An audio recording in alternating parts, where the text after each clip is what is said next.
يا رب بالمصطفى بلغ مقاصدنا واغفر لنا ما مضى يا واسع الكرم يا رب بالمصطفى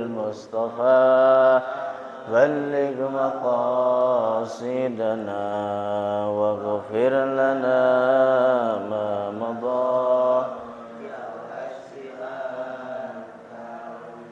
نفس الفداء لقبر أنت ساكنه فيه العفاف وفيه الجود والكرم يا رب بالمصطفى بلغ مقاصدنا واغفر لنا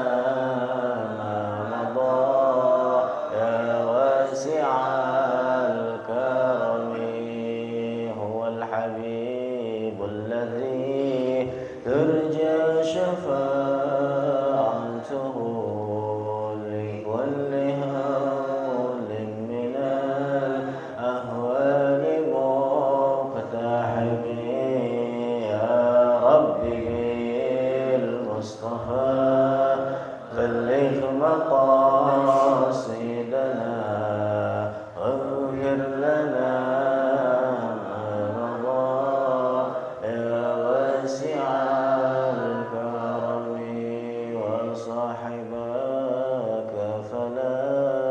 أنساهما أبدا مني السلام عليكم ما جرى القلم يا رب بالمصطفى بلغ مقاصدنا واغفر لنا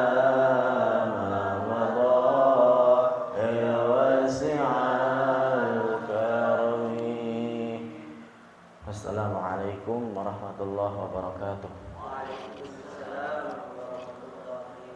Alhamdulillahi rabbil alamin.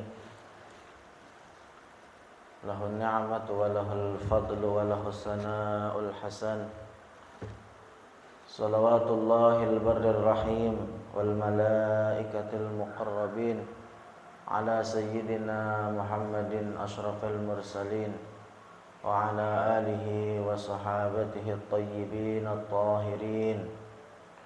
Allahumma la sahla illa ma ja'altahu sahla wa anta taj'alul hazna ya hayyu ya qayyum idza syi'ta sahla. Allahumma 'allimna ma yanfa'una wanfa'na bima 'allamtana wa zidna 'ilma wa na'udzu bika min hali ahli an-nar. Allahumma rizqna al-ikhlasa fi an-niyyati wal qawli wal 'amal. Alhamdulillah, di pagi hari yang berkah ini Allah Subhanahu wa taala masih memberikan kepada kita banyak sekali kenikmatan, terutama nikmat iman dan nikmat Islam. Betapa banyak kenikmatan yang Allah berikan kepada kita yang terkadang kita tidak mengetahui agungnya nikmat tersebut kecuali setelah kita kehilangan nikmat itu. Orang diberikan nikmat sehat, sadar kapan betapa agungnya nikmat sehat ketika dirinya ditimpa sakit.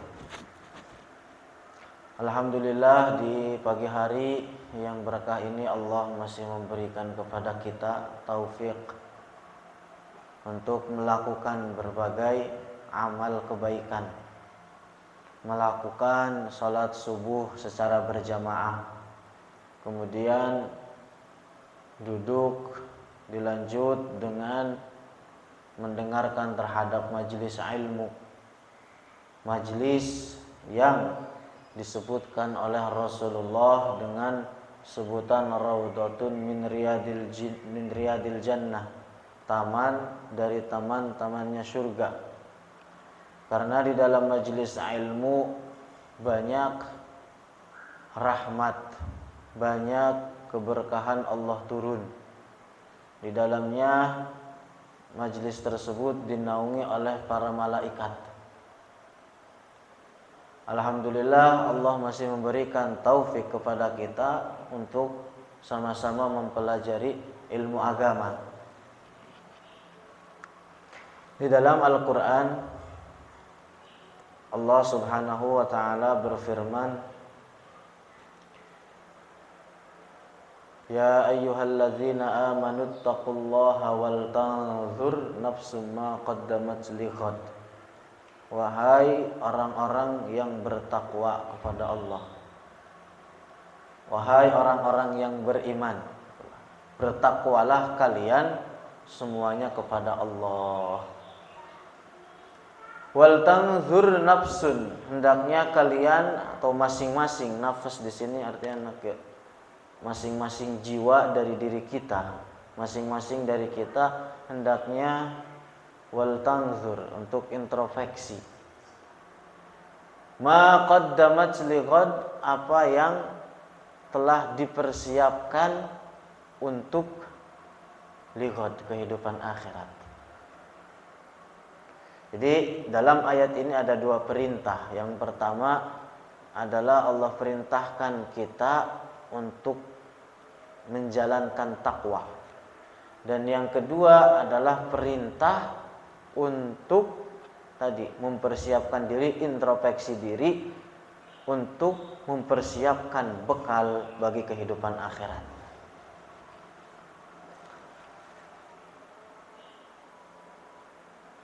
Sayyidina Ali pernah mengatakan irtahalatid dunya wa hiya mudbirah. Karena apa? Karena sesungguhnya dunia ini berjalan menuju kehancuran, menuju kepunahan. Wartahalatil akhirah wa hiya muqbilah, dan sesungguhnya kita semua adalah berjalan menuju kehidupan akhirat. Sesungguhnya setiap napas dari kita adalah perjalanan menuju kematian kita, adalah langkah kita menuju ajal kita. Fakunu min abna'il akhirah, kata Sayyidina Ali begitu, maka jadilah kalian sebagai orang-orang yang mencari akhirat. Wala takunu min abna'id dunya, dan jangan sesekali kalian menjadi orang-orang yang mencari dunia. Jangan sesekali kalian diperbudak oleh dunia. Al-yawmal amalu wa ghadanil hisab. Karena sesungguhnya hari ini, sekarang di dunia adalah waktunya kita untuk beramal. Artinya apa? Di dunia orang waktunya untuk beramal, tidak ada hisab. Wa ghadan, akan tetapi besok, artinya apa? Di akhirat adalah al-hisab. Waktunya untuk hisab, untuk perhitungan amal seseorang yang telah dilakukan ketika di dunia. Dan tidak ada amal lagi. Tidak bisa seseorang menambah amal lagi ketika sudah memasuki kehidupan akhirat. Sesungguhnya dunia itu seperti ular yang licin. Dunia itu seperti ular yang licin. Racunnya sangat berbisa. Orang yang mengikutinya akan hancur. Para ulama lain mengatakan bahwa dunia itu seperti hewan tunggangan. Ketika orang yang ditunggangi hewan tersebut, maka dia yang hancur. Akan tetapi ketika dia menunggangi hewan tersebut, maka akan membawa dia. Makanya masing-masing dari kita hendaknya introspeksi apa yang telah kita sama-sama lakukan untuk kehidupan akhirat kita. Karena sesungguhnya kehidupan akhirat, karena sesungguhnya perbekalan yang paling bermanfaat bagi seseorang untuk kehidupan akhiratnya adalah taqwallah. adaul wajibat wajtinabul muharramat. Ketika kita berbicara tentang takwa, sama-sama sudah kita ketahui definisi dari takwa itu sendiri adalah tadi adaul wajibat wajtinabul muharramat, menjalankan seluruh kewajiban dan meninggalkan seluruh perkara yang diharamkan. Nah, sekarang pertanyaannya, bagaimana jalan atau cara seseorang meraih takwa? Jawabannya adalah dengan mempelajari ilmu agama. Orang tidak akan pernah sampai kepada derajat takwa selama dia tidak mempelajari ilmu agama, terutama ilmu agama yang pokok, yang disebut dengan para ulama dengan sebutan ilmuddin ad-daruri, atau disebut juga dengan ilmul hal. Orang tidak akan pernah sampai kepada derajat takwa selama tidak mempelajari ilmu ini. Kenapa? Karena di dalamnya dibahas tentang bagaimana cara seseorang. Pertama dibahas dulu tentang makna dari dua kalimat syahadat. Kemudian dibahas tentang pokok-pokok di dalam thaharah dan sholat. Orang diwajibkan sholat, terlebih dahulu harus melakukan bersuci. Orang kalau tidak memiliki ilmu dalam bersuci, bagaimana dia tahu bahwa wudu yang dia kerjakan sah atau tidak? Sudah bersuci mau melakukan sholat, bagaimana dia mengetahui sholat yang dia kerjakan sah atau tidak? Orang sekarang kalau seandainya bersucinya atau wudunya saja tidak sah, berarti kan otomatis sholatnya juga tidak sah. Kemudian datang kepada dirinya kewajiban untuk melakukan puasa. Bagaimana cara melakukan puasa yang benar? Bagaimana dirinya mengetahui bahwa puasa yang dilakukan adalah sesuai dengan apa yang diperintahkan oleh syariat? Jawabannya tadi adalah dengan mempelajari ilmu agama.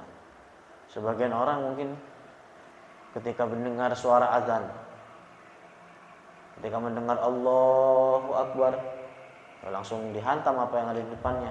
Padahal tahu-taunya apa? Suara lagi baca ayat Quran atau apa? Belum tentu. Artinya apa? Semuanya adalah membutuhkan kepada ilmu agama. Kemudian seseorang terkena kewajiban zakat. Apakah zakat yang dikerjakan sudah sesuai dengan yang dijalurkan, yang diajarkan oleh Rasulullah atau tidak? Haji, di dalamnya juga dipelajari tentang kewajiban-kewajiban hati. Ada maksiat-maksiat hati, riya, ujub, ghibah, namimah. Kemudian maksiat-maksiat anggota badan, tangan, kaki, lisan, mata. Kita mempelajari ini semua ya bukan tujuannya untuk melakukan. Kita mempelajari maksiat-maksiat tangan, kaki, mata, telinga, bukan untuk melakukan.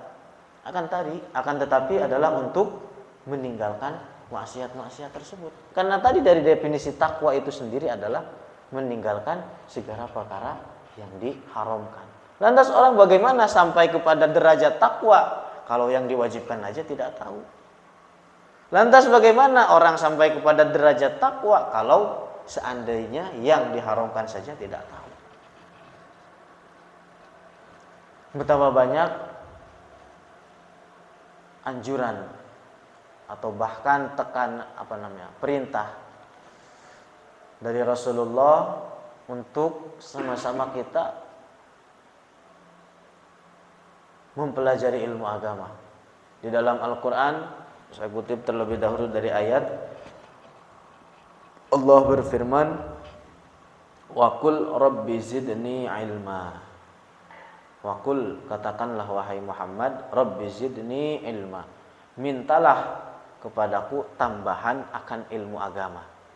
Jadi satu-satunya yang Allah perintahkan, satu-satunya yang Allah perintahkan kepada Rasulullah di dalam Al-Quran untuk meminta tambahan hanya satu, yaitu tambahan akan ilmu agama.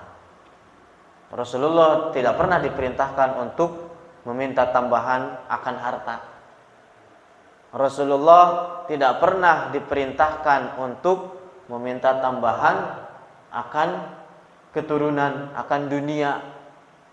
Tapi satu-satunya perintah yang Allah perintahkan di dalam Al-Quran untuk meminta tambahan hanya satu, yaitu tambahan akan ilmu agama.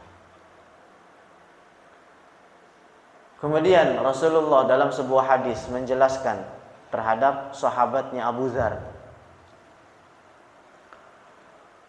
Ya Abu Dzar, la antaghdwa fatata'allama ayatan min kitabillah khairun laka min an tusalliya mi'ata rakaah. Jadi suatu ketika Rasulullah bersabda terhadap sahabatnya Abu Dzar, wahai Abu Dzar, ketika engkau keluar rumah dengan tujuan mempelajari satu ayat dari Al-Quran, pahalanya kata Rasulullah itu lebih afdal daripada lebih afdal daripada melakukan 100 rakaat salat sunnah. Lebih afdal daripada melakukan 100 rakaat salat sunnah. Wala antaghdwa fatata'allama baban minal ilmi khairun laka min an tusalli alfa rakaah. Ini sabda Rasulullah selanjutnya terhadap Abu Dzar, dan ketika engkau keluar rumah dengan tujuan mempelajari satu bab dari ilmu agama, satu bab salat, bab wudu, bab perkara yang membatalkan wudu, bab masuknya waktu salat, itu kata Rasulullah, khairun laka min an tusalliya alfa rakaah. Lebih afdol daripada engkau melakukan 1000 rakaat salat sunnah. Sekarang kalau kita tarawih nih, hitung-hitungan tarawih sehari 20, 3 plus witir, 20 kali 30 hari, itu juga kalau tarawihnya lengkap. Kalau yang bolong-bolong, kalau tarawihnya lengkap 20 dikali 30 berapa? Cuma nyampe 600, kagak nyampe 1000. Tapi kata Rasulullah, ketika engkau keluar rumah belajar satu bab dari ilmu agama, pahalanya lebih afdal daripada melakukan 1000 rakaat salat sunnah. Itu motivasi bagi kita untuk senantiasa upgrade kualitas diri, senantiasa meminta tambahan akan ilmu agama. Karena kenapa? Dengan seseorang mempelajari ilmu agama, dirinya bisa membedakan antara yang hak dan batil. Dirinya bisa membedakan antara yang halal dan haram. Dengan ilmu agama, seseorang bisa membedakan antara harta yang halal dengan harta yang haram. Dengan ilmu agama, seseorang bisa membedakan antara yang hak dan batil. Itu dengan ilmu agama. Karena suatu amal, suatu perbuatan baik, suatu perbuatan meskipun sedikit tetapi dilandasin dengan ilmu, itu lebih afdol daripada amal yang banyak akan tetapi dilakukan di atas kebodohan. Amal sedikit ketika dilakukan, dikerjakan di atas dasar ilmu, itu lebih afdol daripada banyak amal tapi dikerjakan di atas dasar kebodohan. Kenapa? Karena orang ketika bukan ahlinya, orang ketika bodoh di dalam urusan agama ini, dirinya mengira bahwa dia sudah sampai kepada derajat yang tinggi, tapi pada hakikatnya dia adalah orang yang paling bawah. Makanya Al-Imam Al-Bukhari itu menjelaskan di dalam kitab sahihnya, ada satu bab, ada satu subjudul dinamakan dengan babul ilmi qoblal qawli wal amal. Adalah bab tentang ilmu sebelum perkataan dan perbuatan. Artinya apa? Seseorang hendaknya mempelajari ilmu agamanya terlebih dahulu sebelum dia melakukan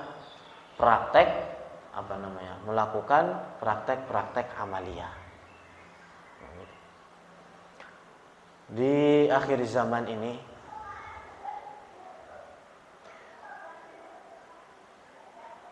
dalam sebuah hadis Rasulullah menjelaskan, badiru bil a'mali fitanan kaqit'i lailin muzlim, bahwa badiru bil a'mal, hendaknya masing-masing dari kita adalah untuk bersegera melakukan amal, bersegera untuk melakukan perbuatan amal saleh. Fitanan, di mana di zaman yang penuh dengan fitnah. Qaqit'i lailin muzlim, yang mana Rasulullah menjelaskan bahwa fitnah akhir zaman itu seperti potongan-potongan kegelapan. Jadi sekarang kita telah sampai kepada akhir zaman. Kita telah sampai kepada zamanul fitan yang digambarkan oleh Rasulullah. Saking dahsyatnya fitnah tersebut tadi seperti potongan-potongan kegelapan. Lebih bahayanya lagi, di dalam sabda tersebut lanjutannya adalah yusbihur rajulu fiha mu'minan wa yumsi kafiran, au yumsi mu'minan summa yusbihu kafiran. Di mana akhir zaman tersebut, zaman fitnah tersebut adalah zaman di mana seseorang di pagi hari itu dalam keadaan Islam, kemudian sore harinya keluar dari Islam, atau sebaliknya, sore harinya dalam keadaan Islam, kemudian pagi harinya telah keluar dari agama Islam. Begitu digambarkan oleh Rasulullah dahsyatnya fitnah dari akhir zaman ini. Maka apa yang perlu kita lakukan? Maka apa yang perlu kita siapkan? Pertama adalah tadi mempelajari ilmu din ad-daruri, ilmul hal, mempelajari akidah. Kemudian yang terakhir adalah tadi badiru bil amal, segera melakukan atau mempersiapkan diri dengan memperbanyak melakukan amal-amal saleh. Ada suatu ketika ada seorang alim yang bernama Syekh Siraj Al-Jabarti. Ini cerita dari guru-guru saya, bahwa suatu ketika beliau ketika membaca hadis ini bingung.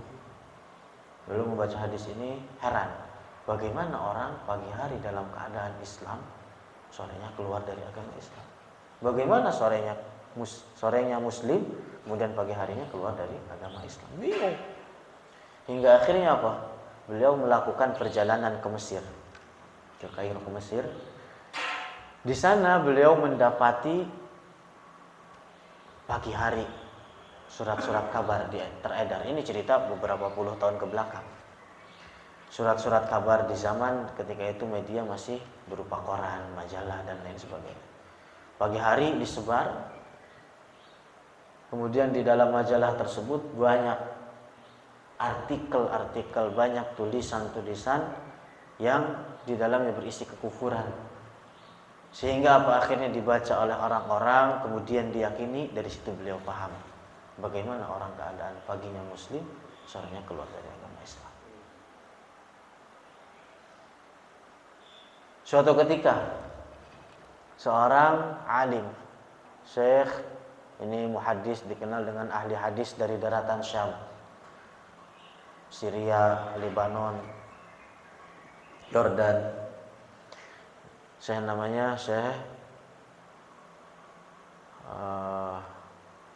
siapa namanya? Badruddin Al-Hasani. Suatu ketika beliau ditanya tentang suatu hadis. Wahai Syekh, apakah kita telah sampai di zaman yang disebutkan oleh Rasulullah bahwa orang yang berpegang teguh dengan agama Islam ini adalah seperti mereka yang menggenggam bara api? Ada hadis seperti itu.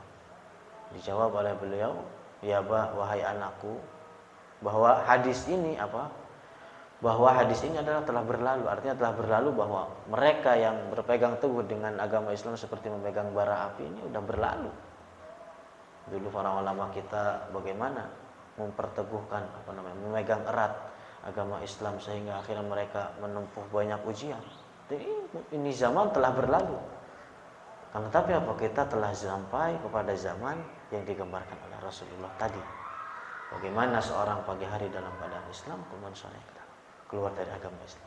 Nah, tadi kembali kepada nasihat bahwa adalah hendaknya masing-masing kita terus introspeksi diri, kemudian dengan memperlakukan upgrade kualitas diri dengan terus meminta tambahan akan ilmu agama. Nah itu. Barakallahu fikum. Akramakumullah. Mungkin sampai sini ada yang ditanyakan.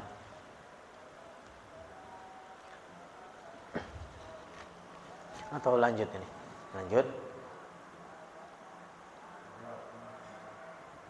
Kalau nggak ada yang nanya, saya yang nanya ini.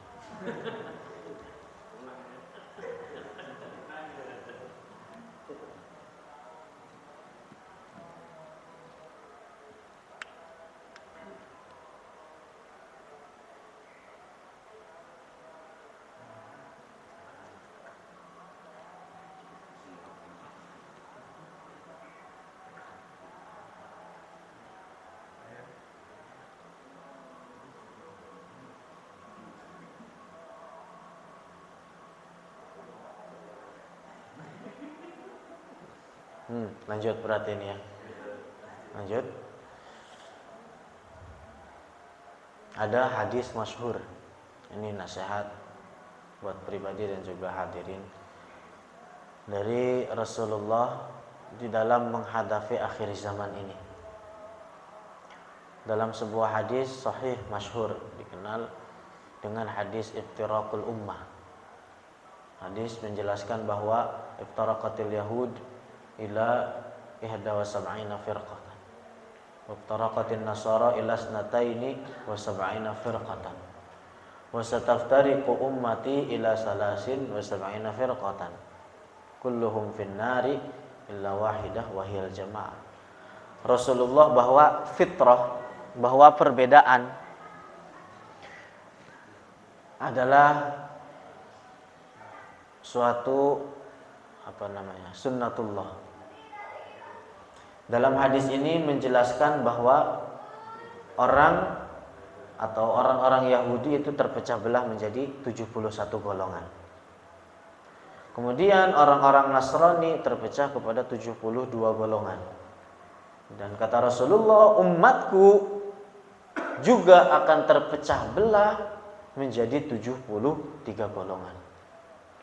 72 dari golongan tersebut adalah berhak masuk ke dalam neraka. Dan satu yang selamat, kata Rasulullah, adalah wahyal jamaah. Adalah kelompok al-jamaah. Kelompok mayoritas. Yang dimaksud dengan al-jamaah di sini adalah jumhur al-ummatil Muhammadiyah. Mayoritas dari kelompok atau mayoritas dari umat Muhammad ini. Kenapa? Karena Allah menjanjikan bahwa umatnya ini tidak akan terpecah belah. Bahwa umatnya ini tidak akan tersesat selama dirinya mengikuti ajaran mayoritas. Mayoritas yang ada di zaman sekarang, dari zaman Rasulullah sampai zaman sekarang, adalah dianut oleh al-Asy'ariyah wal Maturidiyah. Kelompok Asy'ariyah dan Maturidiyah. Itu adalah umat Islam, artinya mayoritas dari umat Muhammad ini. Al-Hafidz Murtada Az-Zabidi, penyarah kitab Ihya Ulumuddin. Di dalam kitabnya ada Ihya Ulumuddin karya Al-Ghazali, kemudian disyarah oleh tadi Murtada Az-Zabidi di dalam kitabnya Ithafus Sadatul Muttaqin, menjelaskan idza utliqa ahlus sunnati wal jamaah wal muradu bihim al-asy'ariyah wal maturidiyah. Jadi ketika disebutkan nama ahlus sunnah, maka yang dimaksud adalah kaum Asy'ariyah dan Maturidiyah. Kenapa saya bilang dalam permasalahan ini? Karena di zaman sekarang banyak sekali aliran-aliran, banyak sekali golongan-golongan, dan hal ini tidak bisa kita pungkiri karena disabdakan oleh Rasulullah. Akan tetapi meskipun demikian, Rasulullah juga memberikan jalan selamat, yaitu tadi adalah untuk mengikuti kelompok mayoritas. Banyak di zaman sekarang golongan-golongan, ada dirinya, wah udahlah macam-macam. Tapi tadi ini adalah tugas kita yang pertama adalah bentengi diri kita, keluarga kita, orang-orang tersayang dengan ilmu agama. Ilmu agama diraih dengan jalan yang mendengar langsung kepada siqah, orang yang siqah. Jadi metode para ulama di dalam jalan meraih ilmu agama seperti ini, face to face kepada seorang guru, bukan diambil dengan jalan melihat di internet. Sekarang bukan diambil dengan jalan nonton TV. Karena kalau saya gambarkan kasarannya begini, kalau saya gambarkan bahwa internet itu laksana tong sampah. Artinya apa? Bagaimana apapun ada di dalamnya. Yang baik ada, yang buruk ada. Yang hak ada, yang batil juga ada. Orang kalau seandainya tidak bisa memilih-milih,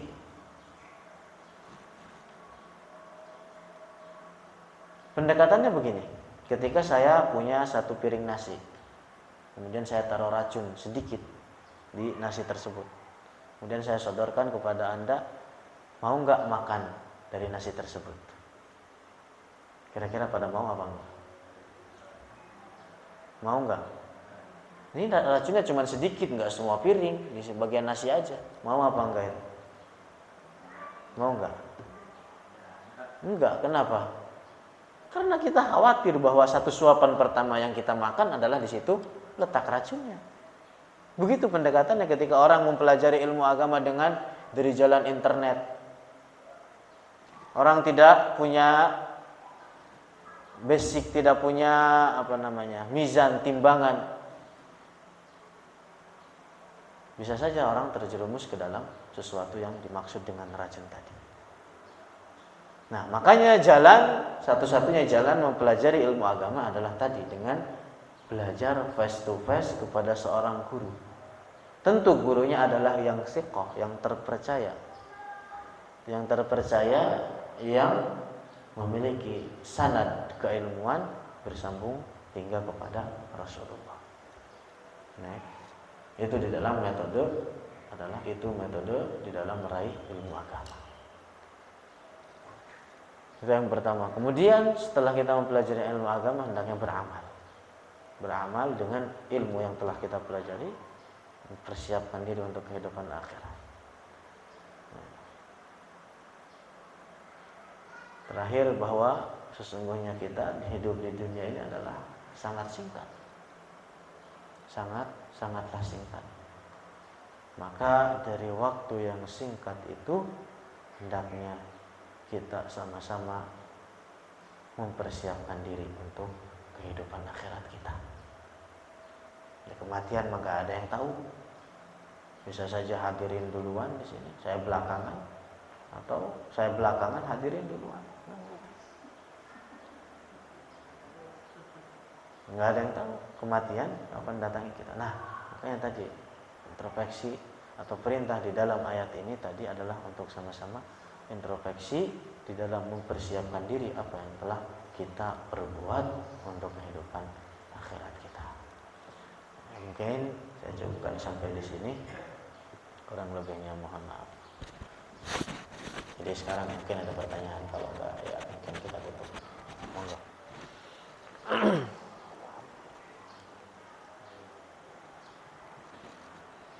Ini pemateri paling jauh mungkin di sini. Materi paling jauh mungkin di musola ini, nggak tahu. Saya dari USA. Orang Sunda asli. Enggak.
Yang pertama, kembali kepada nasihat tadi adalah untuk mempelajari ilmu agama, senantiasa upgrade kualitas diri dengan ilmu agama. Karena mungkin jawabannya ada di situ. Yang kedua, hendaknya imam itu bijaksana. Bijaksana itu dalam artian memperhatikan keadaan makmumnya. Wong yang jemaahnya tuwe-tuwe kabeh, imamnya sholatnya gerakannya cepat, encok semua itu makmum kan gitu. Artinya apa? Memperhatikan keadaan makmumnya. Makmumnya tua-tua semua, baca suratnya panjang pol, Al-Baqarah selesai, ya kabur semua makmum. Nah, adapun itu hendaknya kalau orang ketinggalan beberapa rukun di dalam sholat, pertama ini sudah dibahas oleh para ahli fikih, para ulama kita, para faqih, para fuqaha. Pertama, kalau seandainya tertinggalnya, pertama kita bahas tentang Fatihah, bahwa Fatihah itu adalah rukun sholat. Hal ini harus didatangkan oleh, kalau sholatnya sendiri harus didatangkan, harus dibaca. Kalau sholatnya berjamaah juga harus, dalam Syafi'i kita berbicara, kalau sholatnya berjamaah juga sama, harus dibaca dengan oleh makmum dan juga oleh imam. Kalau seandainya ditinggalkan berarti sholatnya tidak sah. Tapi ada beberapa kejadian, misalnya kalau kita lambat baca Fatihahnya gimana Ustaz? Ada paraat itu dibahas di dalam, ya kalau mungkin kalau dijelaskan di sini, nanti kita jelaskan di luar majelis mungkin bisa.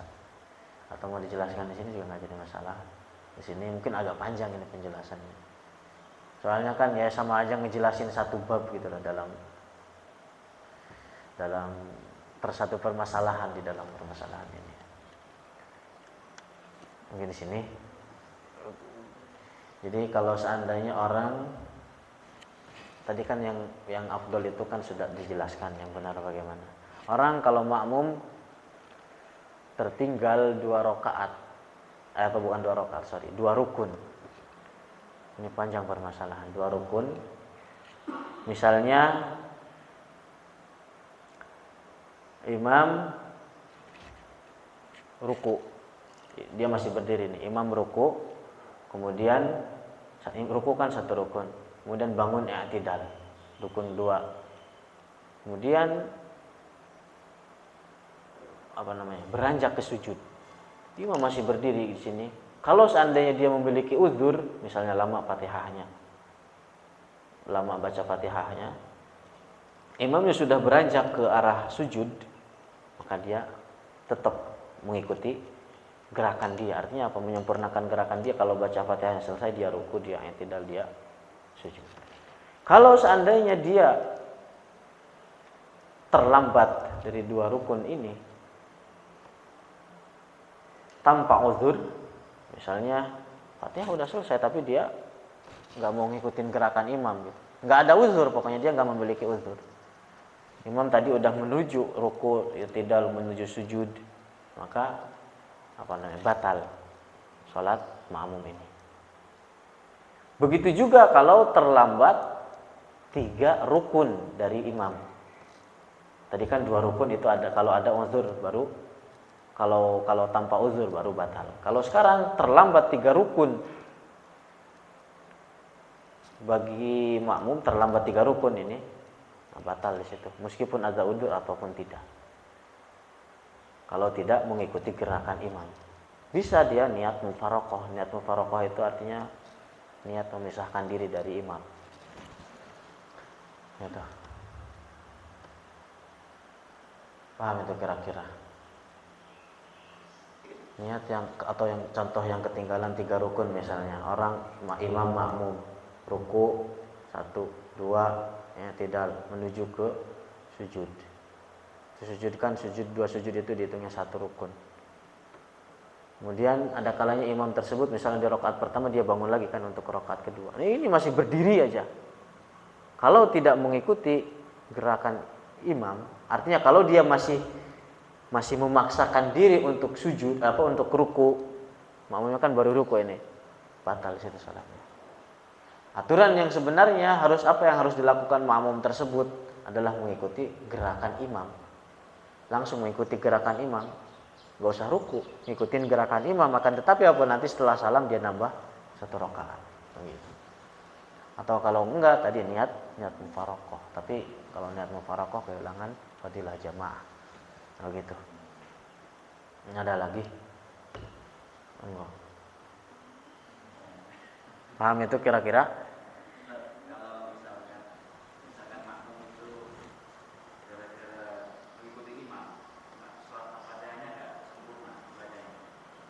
Surat Al-Fatihahnya enggak sempurna.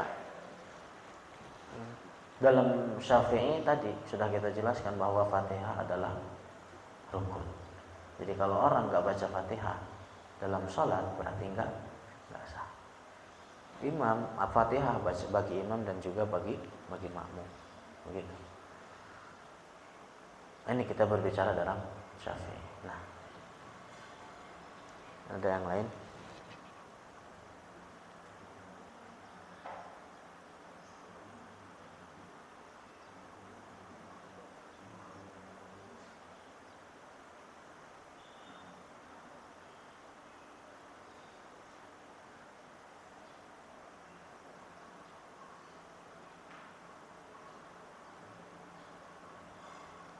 Kalau tidak ada, mungkin kita tutup dengan doa. Ya dzal jalali wal ikram, Allahumma shalli ala Muhammadin wa ala ali Muhammad. Allahumma inna nas'aluka 'ilman nafi'a wa amalan mutaqabbala wa rizqan wasi'an halalan thayyiban mubarakan wa dzurriyyatan thayyibah aslaha sabatan far'uha fis sama'. Allahumma inna na'udzubika min 'ilmin la yanfa' min qalbin la yakhsha' min nafsin la tashba' wa min du'a'in la yustajabu lah. Rabbana hab lana min azwajina wa dhurriyyatina qurrata a'yun waj'alna lil muttaqina imama. Rabbana atina fid dunya hasanah wa fil akhirati hasanah wa qina adzabannar. Subhana rabbika rabbil izzati amma yasifun wa salamun 'alal mursalin walhamdulillahi rabbil alamin.